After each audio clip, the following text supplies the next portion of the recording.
बहुत पुराने वक्तों की बात है जब इसराइल कौम के पास कोई बादशाह न था।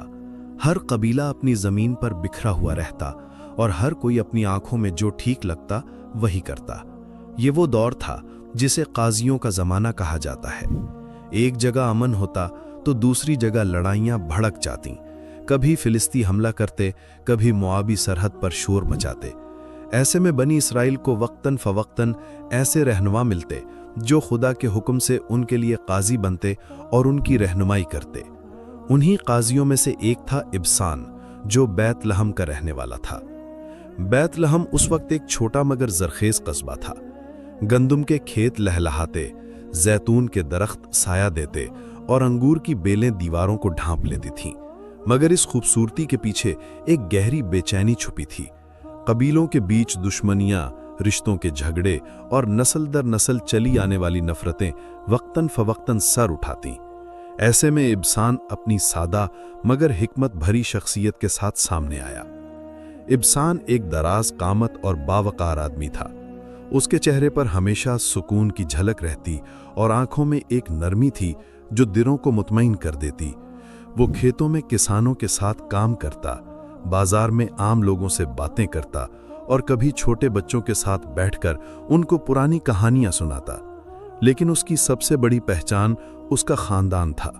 उसके बेटे और बेटियां इतने ज्यादा थे कि लोग हैरान रह जाते। 60 बेटे और 60 बेटियां, गोया उसका घर एक छोटा सा शहर मालूम होता। जब इब्सान के बच्चे बड़े हुए तो उसने एक ऐसा काम किया जो उस जमाने में बहुत कम लोग करते थे। उसने अपने बच्चों की शादियां सिर्फ अपने कबीले या करीबी रिश्तेदारों में न की, बल्कि इसराइल के मुख्तलिफ कबीलों में रिश्ते तय किए। उसकी हर बेटी को वो दूसरे कबीले में ब्याह देता और हर बेटे की शादी किसी दूर दराज कबीले की लड़की से करता। लोगों ने शुरू में इब्सान को तनकीद का निशाना बनाया। कुछ ने कहा कि वो अपनी औलाद को गैरों में भेजकर अपने खून को कमजोर कर रहा है। कुछ ने कहा कि वो अपनी इज्जत को दूसरों के हाथों में दे रहा है। मगर इब्सान जानता था कि उसका मकसद कुछ और है। उसके दिल में एक ही बात गूंजती थी, अगर इसराइल को मजबूत होना है तो उसकी जड़ों को एक दूसरे से जोड़ना होगा। वो देखता था कि कबीलों की दुश्मनी ने कौम को कमजोर कर दिया है। जहां एक दूसरे के दुश्मन बैठे हैं, वहां दुश्मन कौमें हमेशा गालिब आ जाती हैं। इब्सान चाहता था कि उसकी औलाद एक ऐसा रिश्ता बने जो कबीलों को आपस में बांध दे। जब उसका बेटा किसी दूसरे कबीले की लड़की से ब्याह करता तो उस शादी के साथ 2 खानदान करीब आ जाते। जब उसकी बेटी किसी दूर के कबीले में जाती तो वहां उसका घर एक पुल की तरह काम करता। आहिस्ता आहिस्ता इब्सान के फैसले का असर जाहिर होना शुरू हुआ। मुख्तलिफ कबीलों के बीच ताल्लुकात नरम पड़ने लगे। वो कबीले जो पहले एक दूसरे के साथ बात करने को तैयार न थे, अब रिश्तेदारी के जरिए करीब आ गए।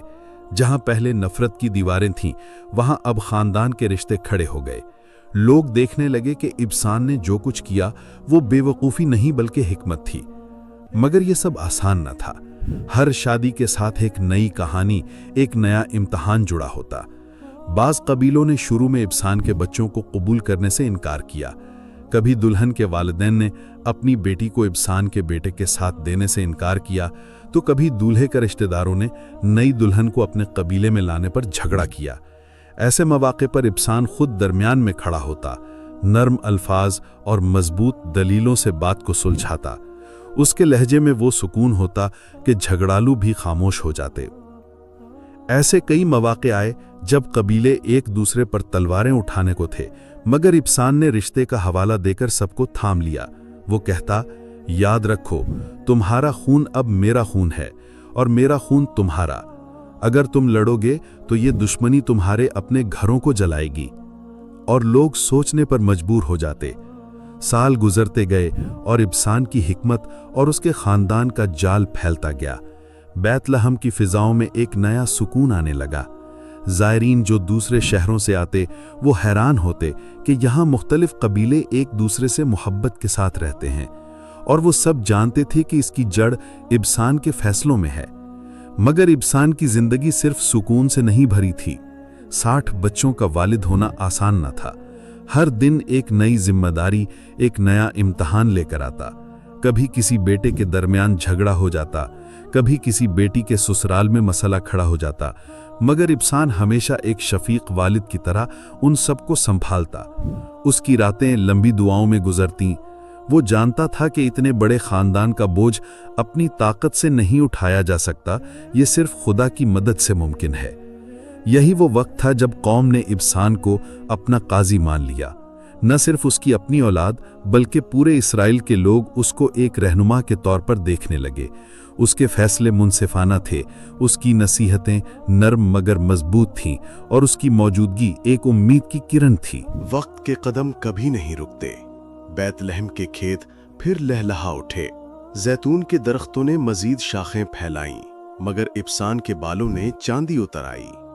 उसकी आंखें अब भी वैसी ही गहरी थीं, मगर उनमें थकन भी झलकने लगी थी। वो अब पहले जैसा तेज कदमों से नहीं चल सकता था, मगर उसकी हिकमत और उसकी आवाज पहले से कहीं ज्यादा गूंजने लगी थी। लोग दूर दूर से उसके पास फैसले करवाने आते, कभी जमीन के झगड़े, कभी पानी की तकसीम के मसले, कभी खानदानों की पुरानी दुश्मनियां।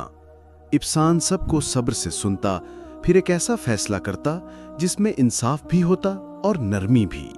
बाज लोग उसके फैसले से खुश ना होते, मगर वक्त गुजरने पर सब मान लेते कि वो दुरुस्त था। उसकी सबसे बड़ी खूबी ये थी कि वो हर झगड़े को दुश्मनी में बदलने से रोक लेता। वो कहता, अगर आज तुम्हारा दिल सख्त हो जाए तो कल तुम्हारे बेटे और बेटियां इस सख्ती का बोझ उठाएंगे। इसलिए अभी नरमी इख्तियार करो ताकि आने वाली नस्लें सुकून में रहें। इब्सान के खानदान का जाल अब पूरे इसराइल में फैल गया था। उसकी बेटियां शुमाल के पहाड़ों में भी थीं, जनूब के सहराओं में भी। उसके बेटे दरियाए यर्दन के किनारे भी बसते थे और फिलिस्तियों की सरहद के करीब भी। गोया पूरे मुल्क में इब्सान के घराने के चर्चे थे। ये चीज इसराइल के लिए नेमत भी थी और आजमाइश भी। नेमत इसलिए कि कबीलों के बीच उसके रिश्तों की वजह से एक दूसरे से जुड़ाव बढ़ गया था। आजमाइश इसलिए कि कुछ कबीले हसद में मुब्तला हो गए थे। वो कहते कि इब्सान का खानदान इतना वसी होकर हम सब पर छा रहा है। ऐसे में फिलिस्तियों ने फिर सरहद पर हमला किया। उनका ख्याल था कि इसराइल की कौम अंदरूनी तौर पर बिखरी हुई है और आसानी से मगलूब हो जाएगी। खबर बैतलहम पहुंची तो लोग घबरा गए, मगर इब्सान अपनी छड़ी के सहारे उठा और लोगों को इकट्ठा करके कहा, हमारी ताकत तलवारों में नहीं, हमारे इत्तेहाद में है। अगर हम एक दूसरे का साथ दें तो कोई दुश्मन हमें नहीं तोड़ सकता। उसकी बातों ने दिलों को गरमा दिया। हर कबीले के लोग, चाहे वो पहले झगड़ालू थे या नहीं, अब इब्सान के नाम पर इकट्ठे हो गए। जंग सख्त थी, मगर फिलिस्ती अपनी तवक्को के मुताबिक इसराइल को तोड़ न सके। ये वाकया लोगों की यादों में नक्श हो गया। वो देखने लगे कि इब्सान सिर्फ एक काजी नहीं, बल्कि एक बाप की तरह है जो सबको एक धागे में बांधता है।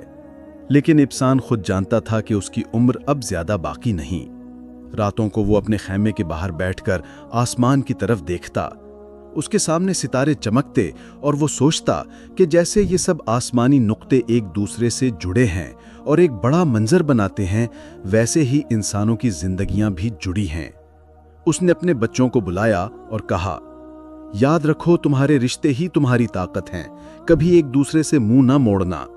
अगर तुम एक हो जाओगे तो खुदा तुम्हारे साथ होगा, और अगर बिखर गए तो दुश्मन तुम्हें निगल जाएगा। उसकी बातों को उसके बेटे बेटियां आंखों में आंसू लिए सुनते। वो जानते थे कि ये उसके आखिरी दिन हैं, मगर इब्सान का दिल मुतमईन था। उसने अपनी जिंदगी एक ऐसे मकसद के लिए गुजारी थी जिसके फल वो अपनी आंखों से देख रहा था। कुछ ही अरसे बाद वो बिस्तर पर लेट गया। उसके इर्द गिर्द उसके बेटे बेटियां, पोते पोतियां, नवासे नवासियां सब जमा थे। घर में इतने लोग थे कि खैमे के बाहर तक भीड़ लग गई। सब खामोश थे, सिर्फ इब्सान की मध्यम आवाज सुनाई देती थी। उसने आहिस्ता से कहा, मैं जा रहा हूं, मगर मेरा काम तुम्हारे हाथों में है। जो कुछ मैंने बोया है उसे तुमने संभालना है। याद रखो, अमन के बीज कभी जाया नहीं होते, वो हमेशा उगते हैं। ये कहकर उसने आंखें बंद कर लीं। कौम ने उसका गम बड़े एहतराम से मनाया। लोग बैतलहम में उसके घराने के पास जमा हुए और उसके बारे में बातें करते रहे।